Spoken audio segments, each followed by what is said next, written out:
service provision, to identify the gaps, and ultimately to agree an action plan for improvement. If this approach works, we will have a solid platform to extend to other areas. And this builds on our approach within the Department of Justice to wider community safety issues.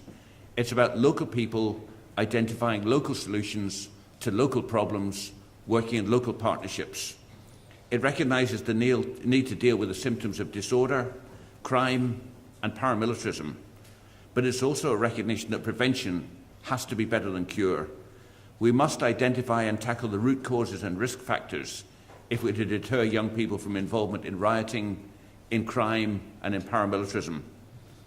And on the subject of not leaving the police to respond to the problems where others should be taking the lead, let me also mention parading. While the majority of parades pass off without incident, and thankfully in the last couple of weeks we've seen both the Tour of the North and White Rock pass off peacefully, there are those who wish to use the parading season to attack police officers, to seek to provoke a reaction that will allow them to make capital. Their objective is simply to alienate police officers from the community they serve. They want to see negative images on the television, as that highlights their cause. It's been widely acknowledged that the police response to the disorder at Ardoyne on the 12th of July last year showed great restraint, professionalism, and proportionality. The police service quite rightly provided a focused response to carry through a style of policing which was designed to protect life, but also to avoid a heavy-handedness or overreaction in a way which could have had huge ramifications. But it is neither fair nor reasonable to expect police officers to fill a void left within the community by the failure of others to agree, whether in relation to parading or other sensitive issues, year after year. With this in mind, I've undertaken a series of meetings with political, community and church leaders and with parading organisations to discuss the prospects for a more positive parading season. However, the reality is that neither the police nor my department can solve the issues around parading. Resolution can only come through local dialogue in an atmosphere of tolerance and mutual respect. The last 10 years, Chairman, has seen substantial advantages in public confidence in the institutions of policing and the accountability and transparency of the police service. The PSNI now enjoys the overwhelming support from the vast majority of the community it serves, right across Northern Ireland. Cooperation and support from the local community have been and continue to be vital to the police to enable them to do the job effectively. This is not always straightforward, but the police service and the community are continuing to develop better connections and addressing historic perceptions. Much progress has been made, but much certainly remains to be done, and I believe the police service recognises this. Public confidence in the police is an indicator of successful policing with the community. It is also the basis for that success. Confidence in the police is helped by your accessibility and by your visibility and your capacity to recognise problems and deal with them. That confidence then supports the increased engagement between police and public and inspires what might be described as a virtuous circle. Sharing and relaying information to the police can help to prevent and disrupt attacks or to bring those responsible to justice. And as Justice Minister, I want to help build a shared future in which everyone feels safe and doesn't live in fear, and the Police Service of Northern Ireland is central to helping deliver that vision. Community policing, developing partnerships at a local level to turn people away from crime and to make people feel safer in their homes is at the heart of achieving that objective. I want to embed these principles in the future direction for policing. That's why I've included them in new long-term objectives for policing, which I will be publishing in the early autumn. I've been encouraged by the positive comments received to the public consultation exercise on the development of new long-term objectives, particularly from different parts of the policing family, all of whom offered thoughtful and valuable input. The overwhelming support for the themes identified in the consultation paper and the proposed objectives shows just how far policing has come in the past 10 years. I believe this demonstrates that my proposals are not seen as contentious or controversial.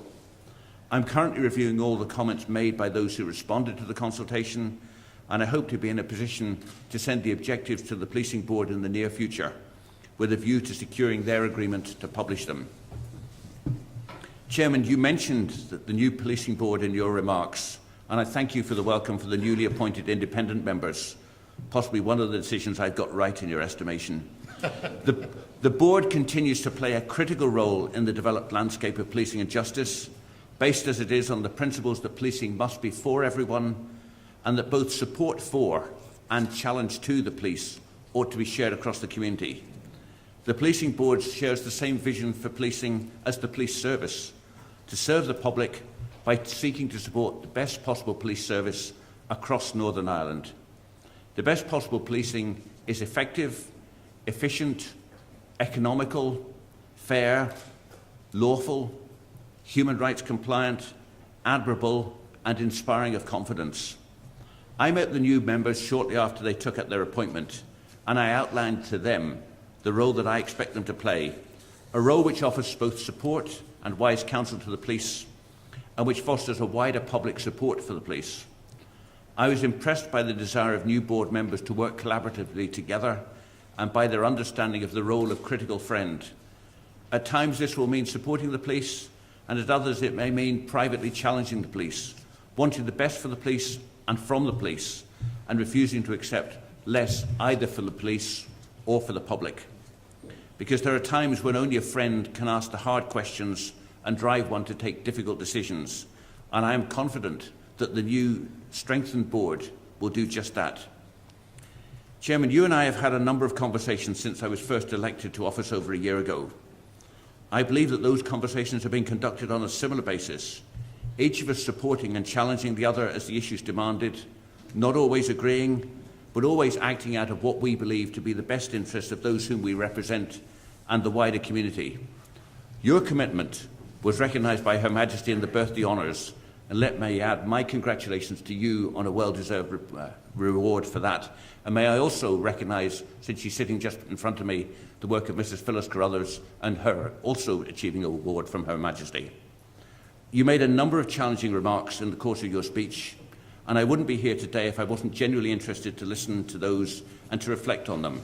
You'll not expect me to respond to every point you made. I'd be here all afternoon, but allow me to touch on just some of them. You mentioned deployment and numbers of officers. Well, the deployment of officers and staff isn't something in which a minister ought to interfere. It's an operational matter for the Chief Constable, who's briefed the Policing Board about his plans. But nor is it exactly a matter of numbers alone. I understand that by the end of March of this year, there were 611 additional officers deployed within neighbourhood and response roles compared to June of 2009. But just as importantly, the Police Service envisages that developments in mobile data and criminal justice reform, and I'm certainly committed to my part of criminal justice reform, will free up officer time, which would in real terms also equate to extra officers in those neighbourhood and response roles. The majority of the police estate is now guarded by a contracted security service. There are civilian detention officers working within PSNI custody suites and stationary inquiry assistants in public-facing roles within police stations in different areas. All of this has increased the operational capability and capacity amongst PSNI warranted officers. In March of this year, the Chief Constable advised that he remains satisfied that the PSNI's assessed requirement for operational capability is provided for within their Budget 2010 allocation and the resource to risk process. The Chief Constable also stated that the £245 million additional funding, which you referred to, which was secured from the Treasury through the Budget 2010 exercise,